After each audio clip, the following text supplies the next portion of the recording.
Today we're getting a little bit fancy with this cocktail right here. Let me show you how to make a Mr. Earl.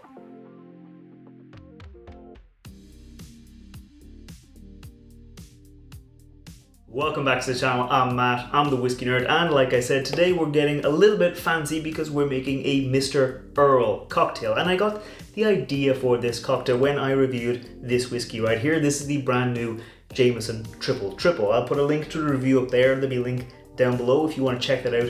But I got the idea because I was like, oh, I want to do something with this whiskey. So I went onto the Jameson website and I looked up the various recipes they've got, and they've got a lot of good recipes.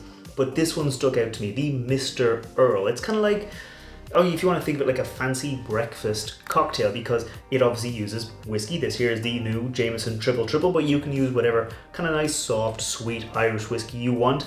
This comes in at 40%, so it's not going to be super strong or super overpowering in the cocktail, but it does have a nice bit of flavor. For the other ingredients, we've got this here, an Earl Grey tea sugar syrup, hence the name Mr. Earl.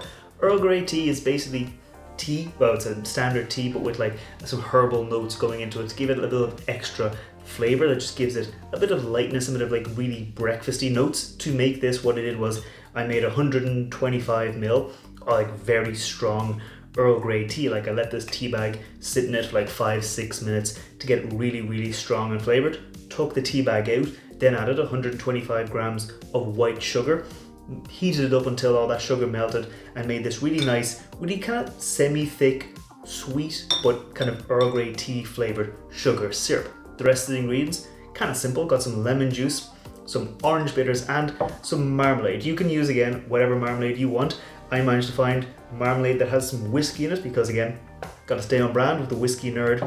But there he is. It's some nice, as you can see, it's got like a nice bit of orange peel in there, so it's going to give a nice amount of like that orangey flavor to the cocktail to really have that breakfasty, sweet cocktail vibe. But that's enough talking about the cocktail. It's time we make it. It is going to be a shaken cocktail, so we're going to get our shaker tin and we're going to pop a nice rock of ice into there before we measure the rest of our ingredients. Starting off with my marmalade, I'm going to go in with 1 bar spoon, just basically 1 teaspoon, so about 5 ml of my marmalade into there. Going to get a little bit of that orange peel just for extra flavor. Ooh, just like that. That's a little bit of a heavy. There we go. 1 teaspoon of my orange marmalade into there, and then I'm going to go in with the rest of my ingredients.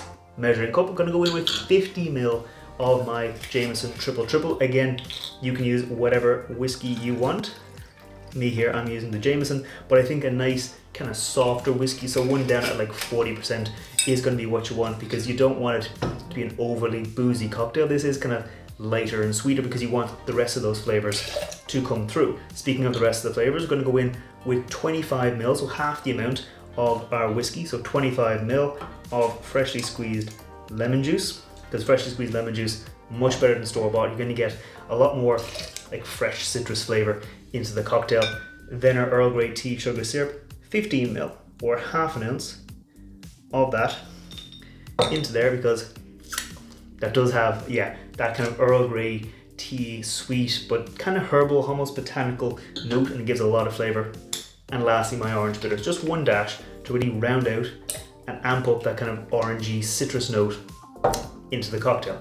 Gonna bang the lid on the shaker and shake it away for 30-35 seconds to get everything nice and mixed and nice and cold.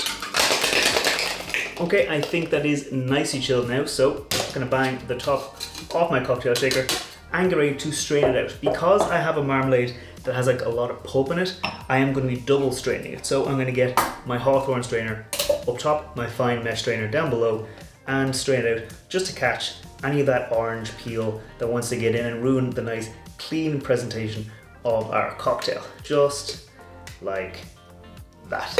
So I'm going to pop both of my strainers back in there and get ready to garnish my cocktail. So you could go in with whatever kind of garnish you want. Me, I really like these little dehydrated orange slices or orange wheels. I'm going to pop that over the edge just like that. And that right there is how I make a Mr. Earl.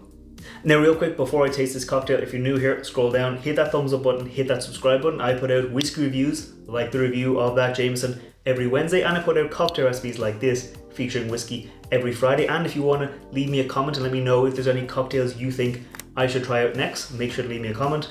But right now, let's taste this cocktail. Cheers.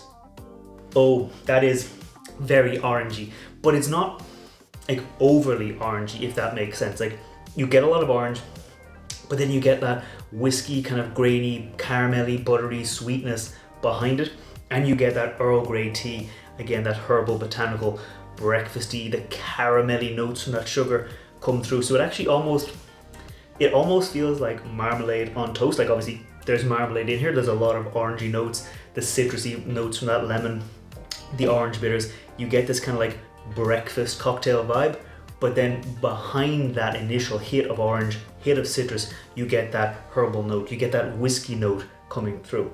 Yeah, if you ever used like orange juice in a cocktail, you know that orange is a really powerful note, especially like orange juice, and it can sometimes take over a cocktail. Here, it hasn't really taken over the cocktail, it's just a really strong orangey note that gives you that rich flavor, but then behind it, it's not like overpowering the rest of the ingredients, is what I'm trying to say.